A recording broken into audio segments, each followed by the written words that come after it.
Good day or good evening. I'm Dick Fisher. My co-host Ken Miller and I would like to welcome you to Creation, Genesis, and Origins. In southern Mesopotamia, beginning around 2600 to 2500 BC, Semites from the north migrated towards Sumerian cities, adapting to the local lifestyle over time. This is from Jaquetta Hawkes. Semites who had adopted Sumerian culture and adapted cuneiform to the writing of their own language are known as Akkadians. The mingling of the two peoples and their traditions produced a vigorous civilization, but it was not long before the Semites were to become the dominant partners. The middle of the third millennium was tumultuous in Sumer. Fortress cities fought for supremacy against each other, with first one and then another, vying for and gaining control, only to lose it again in yet another battle. Umma and Lagash were two cities frequently in opposition and engaged one another in conflict repeatedly. Around 2450 BC, a monument was raised in Lagash, heralding the triumph of King Inutatum over the Ummans. At about 2375 BC, Lugal-Zagizi of Umma exacted revenge and sacked the city of Lagash, burning their temples. The heady aroma of victory was not to endure, as the forces of Lugal-Zagizi were crushed at Nippur by a former cupbearer to the king, Sargon the Great, bringing to power a new ruler, a Semite, over Sumer and Akkad. Sargon's origins are intriguing. Legend has it that a Semite woman found herself embarrassingly with child. After birth, baby Sargon was placed in a reed basket, waterproofed with pitch, and set adrift Moses style upon the headwaters of the Euphrates. The basket drifted downstream was found by a Sumerian farmer who reared little Sargon in his home. A short testimony from Sargon has been pieced together from two incomplete Neo-Assyrian tablets and one Neo-Babylonian fragment. It begins, "Sargon the mighty king, king of Akkad am I." Sargon goes on to tell of his humble birth. From a broken tablet, the following are 4 lines of the 32-line text. "And for 4, and we don't know how many years, I exercised kingship. The black-headed people I ruled, I governed.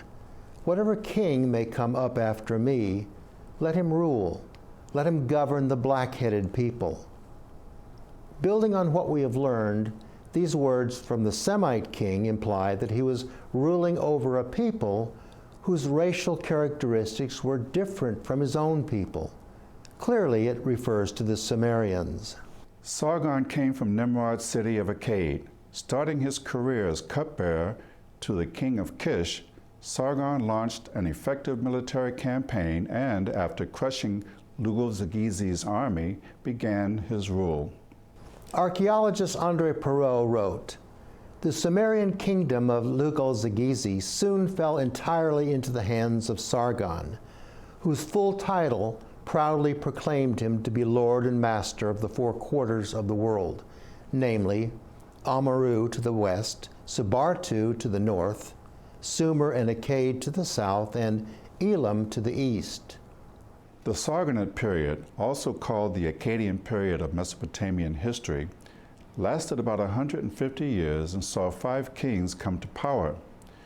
The great Sargon ruled from 2371 to 2316 BC. His grandson, Naram-Sin, was 4th in line of succession and reigned from 2291 to 2255 BC. All of the city-states of Mesopotamia came under his rule. However, the Semitic Akkadians found out what subsequent empires throughout history have learned. Power is easier to grasp than maintain. Also, something incredibly stupid happened. Naram-Sin, fearing a revolt from within, ordered the fortress city walls of each city brought down brick by brick, which left them vulnerable to attack.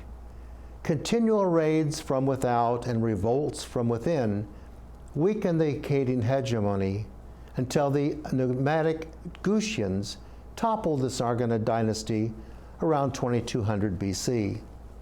A period of turmoil followed the Gutian victory. This is a quote from Ancient Civilizations. The arrival of the Guti and their conquest of the Akkadians around 2200 BC ushered in a period of anarchy. The Sumerian king list asks, who was king? Who was not king? Recording 21 kings in a period of 91 years. Utuligal became king of Uruk about 2120 BC. His empire lasted 7 years, and he suffered defeat at the hands of Ur-Nammu, governor of Ur. Subsequently, Ur-Nammu was crowned king of Ur and further took on the title of king of Sumer and Akkad. He began the third dynasty of Ur, which lasted from 2112 to nearly 2000 BC. Sumerian political authority over the region ended with the capture of Ibbi-Sin, the last of the third dynasty of Ur. For 200 years thereafter, Mesopotamia struggled with small, protective, city-state kingdoms, such as Ashur and Eshnunna to the north, and Essene and Larsa in Sumer. As to the Sumerian people, in matters of culture and religion, however, they continued to play a leading role for many centuries, while as an ethnic group, they were slowly absorbed into their Semitic environment. We don't know when this process of absorption was completed. After the dispersing, settling, and probably conquering by the tribal descendants of Noah's 3 sons, roughly at the time of Sargon, an incident took place in the plain of Shinar that caused and still causes confusion today, at the Tower of Babel. Genesis 11:1 says, "And the whole earth was of one language and of one speech." The King James translators arrived at Genesis 11 with the same preconceptions they had throughout the early chapters of Genesis. Just as translators and interpreters who have followed, they labored under the popular misconception that all mankind descended from Adam, and all but Noah and his immediate family drowned in a worldwide flood. When they reached this verse, they thought the population of the entire world was concentrated at Shinar and spoke one common language. Had they known the history of the ancient Near East, they could have selected words more accommodating to the facts as we know them today. The true confusion of tongues is a translation of Hebrew into English. Yet again, Eretz is translated earth, although in the next verse the same word is rendered as the land of Shinar. If the Hebrew Eretz is land and Safa is translated literally as lip, rather than the broader word language, we would read the text as follows: "And the whole land was of one lip and one speech." We know the Sumerians and Akkadians spoke unrelated languages, and if we assume the writer of Genesis was at least as knowledgeable as we are, then we should conclude that he meant to convey something else. What was it? Many languages originated all over the world and were being spoken by 2500 BC. The difficulty translators had was in putting that verse into a proper context, and the context they thought applied was erroneous. Let's put that sentence into a context that would make sense. Let's say you lived in Canada and we hadn't spoken in years. Then September 11, 2001 happens. Over and over, you have seen the images of the planes flying into the World Trade Center towers in New York, and the towers collapse. And the next day, I call you and say, "My Lord, the whole land is of one lip and one speech." What would you think I meant in that context? I wouldn't think you were calling me to say everyone in America was speaking English. Probably it would be about what happened. Everyone was talking about it. Exactly. And that is what is going on here. But Bible translators didn't know what was going on. Only a student of history would know. This was during the period of ziggurat building in Mesopotamia. After the Great Flood had obliterated the Adamite population and impacted the Sumerians to some degree, somebody came up with a good idea, and each city built mud brick platforms in the center of their cities as a means to survive periodic floods. Over the years, these simple platforms were built upon and functioned as temples where they could worship their city gods. These are the famous ziggurats, the remains of which can still be seen today as crumbling mounds of mud bricks. After the flood, platforms constructed in the Mesopotamian cities began to grow and take on religious connotations.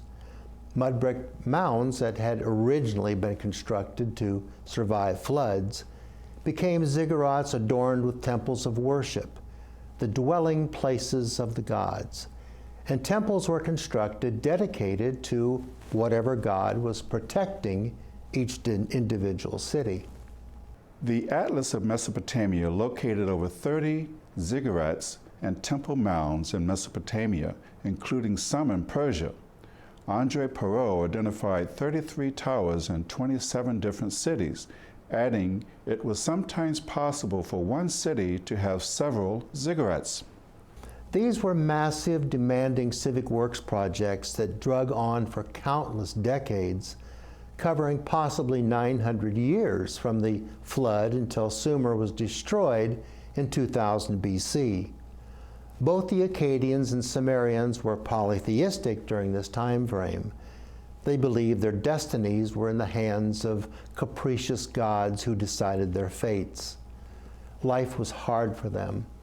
They suffered through periods of drought and floods, pestilence and never-ending wars, crop failures, infertility. Everything was under the control of the gods. And each city had its own city god who was their protectorate.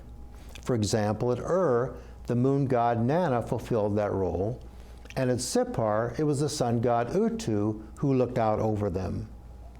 The ziggurats were the means by which the city dwellers showed their devotion to their gods. By building a ziggurat that was higher with an altar that was resplendent, each city tried to outdo their neighbors. By showering their city god with devotion and worship, he or she would be elevated in the eyes of the other gods and would reward them in turn with favors in the form of good weather, fertile fields, success in battle, and so on. Essentially, a sort of ziggurat building contest ensued as cities competed with their neighboring cities in their outpouring of devotion, demonstrated by the height of the ziggurat and the extent it was adorned with cut stone and lapis lazuli. This was the topic that dominated their daily conversations. They were of one lip and one speech. The confusion of tongues at Babel was not about scrambling one common language into various different languages. It related to the predominant topic of conversation of the day, which was all about building mud brick platforms and adorning them with temples of worship. Yes, as I said before, the true confusion of tongues was the translation from Hebrew into English. Genesis 11 continues. Genesis 11, 2-3, and it came to pass as they journeyed from the east that they found a plain in the land of Shinar, and they dwelt there. And they said one to another, Go to, let us make brick, and burn them thoroughly. And they had brick for stone, and slime, asphalt, bitumen, had they for mortar. Hebrew chroniclers point to Nimrod, king of Babylon, Genesis 10, 9-10, as the instigator in building the tower honoring Marduk, with additional sanctuaries for Enlil and Ea.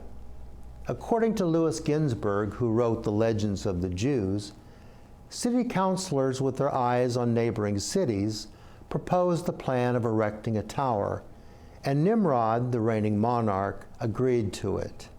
Motivations among the tower builders themselves may have been mixed: a desire to reach the gods, an uprising against God, devotion of the gods, a desire to wage war against the gods, or a means of surviving future floods.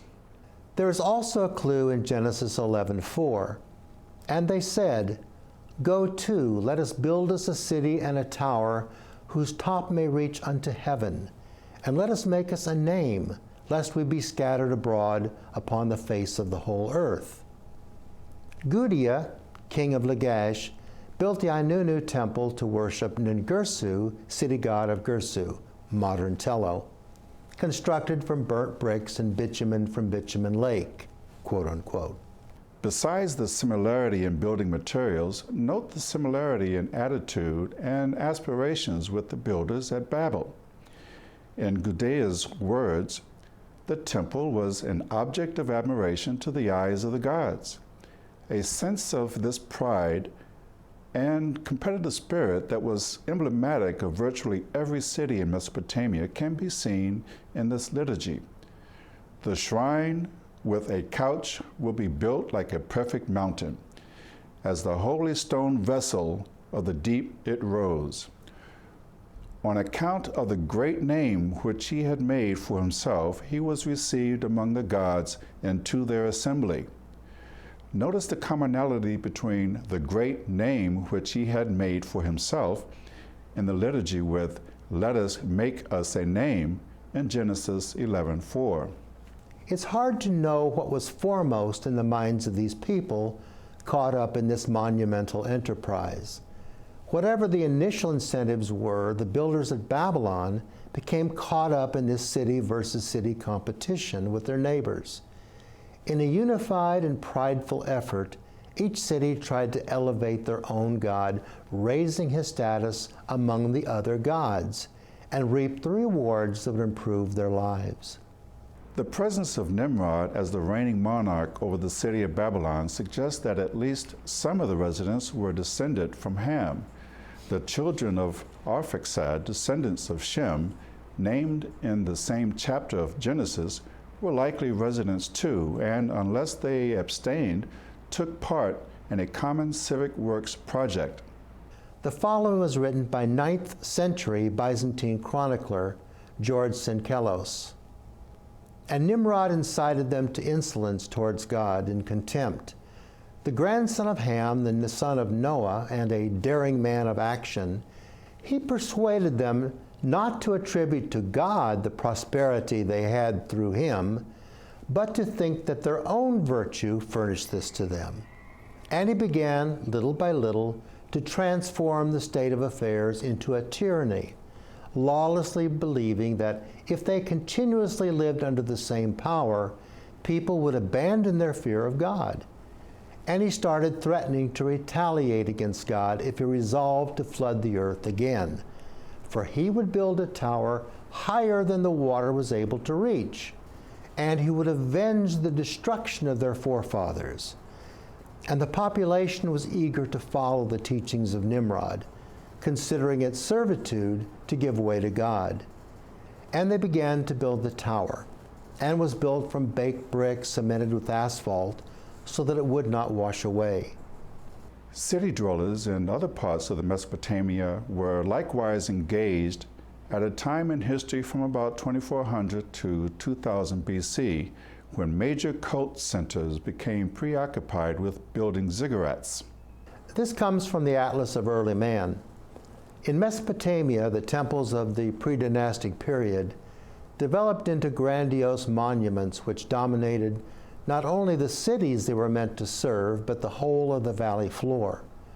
Though their design showed high skill, technically they were of the simplest: a mud brick core encased in a weatherproof skin of burnt bricks set in bitumen. Although a tripartite design was common to many ziggurats, distinctive designs and shapes reflected regional differences. 3 different types were identified, labeled a rectangular type, a square type, and a combined type. Typically, the Sumerians used a rectangular base with ramps for access. Examples of these were found in the south of Uruk, and Nippur. Triple staircases were added at Uruk and Nippur. The Assyrians in the north preferred a square foundation with staircases, such as were found at Ashur and Nimrod. At Eridu, initial home of the covenant race, the style was the same as the Assyrian. The temple at Nineveh, built by the Assyrians, is over 260 miles from Babylon, so it is unlikely that Ninevites offered any assistance to build a tower in the plain of Shinar, where Babylon is located, especially when they had a tower of their own to build. Likewise, there was considerable distance between many of the cities that contained Semite populations. Even all of Shem's descendants could not all have been at Babel when the confusion of tongues occurred, not to mention neighboring Sumerians, Elamites, Gutians, Urartians, or more distant Egyptians, who preferred building pyramids over ziggurats. At Babylon, however, where the Tower of Babel was built, the real God showed his displeasure. If the ziggurat they were building was to honor him, how would a monument 10 feet higher than the one honoring the moon god at put it into perspective? And if it was Marduk being exalted, the protectorate god of Babylon, I can imagine that would make the God of the universe really unhappy. And he caused confusion in their speech. The Semite builders terminated construction and scattered, but their basic language was unaffected. Sumerian writings continued to be written in Sumerian, and the inscriptions that have been recovered written in Akkadian, Canaanite, Amorite, Aramaic, Ugaritic, Babylonian, and Assyrian are all related Semitic dialects. Archaeologists disagree on the impetus for building the first temple mounds. Logically, they were platforms constructed for saving lives in the events of floods. And they may have been a means of defense. When attacked, they could scamper up high platforms and hold the enemy at bay, much as medieval forts were utilized, where defenders could throw spears and pour hot liquid down on the attacking enemy. The temples atop these structures were places of worship, where they could honor their particular deity and offer sacrifices. Yet none of these purposes explain why the temple structures began to become skyscrapers. From 2800 BC to about 2100 BC, more modest temple complexes in cities all over the region blossomed into imposing ziggurats. To help us discern the motivations for constructive, massive mud brick structures, hints can be found in the names chosen. House of the Mountain of the Universe stood at Ashur. Borsippa hosted the House of the Seven Guides of Heaven and Earth. The House of the King Counselor of Equity was built at and the lofty house of Zababa and Anana, whose head is as high as the heavens, was dedicated at Nippur. Larsa boasted the house of the link between heaven and earth, and Babylon was the location of the house of the foundation of heaven and earth. The Hebrew Balal means confound or mix, and from Babel our English word Babel is derived, defined as to utter meaningless or unintelligible sounds. These definitions followed the event, however. The name Babel was not chosen in anticipation of confusion. The origin of Babylon is rooted in the Akkadian Bab-Ilu, meaning gate and God.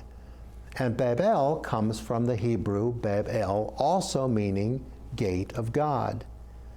The ziggurat itself, then, was literally the house of the foundation of heaven and earth at the gate of God. Later in Genesis, we learn about Abraham's grandson, Jacob, who dreamed of a ladder set up on the earth, and the top of it reached to heaven, and behold, the angels of a God ascending and descending on it. Genesis 28:12.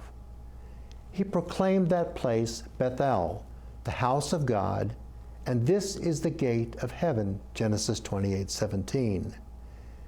Did Abraham describe to his son and grandson the tower at Babylon, or the one at Ur where he lived, in such vivid detail that it became a shadow in the mist in Jacob's dream? Unlike our modern churches and tabernacles, these temples had a greater significance than just being a place to come and worship. They were intended as the house or dwelling place of deity. The closer to heaven the towers could reach, the nearer the worshippers could approach, and it was a two-way street. The deity could descend to his people more easily. By means of the tower itself, perhaps, they could invoke their God to come down.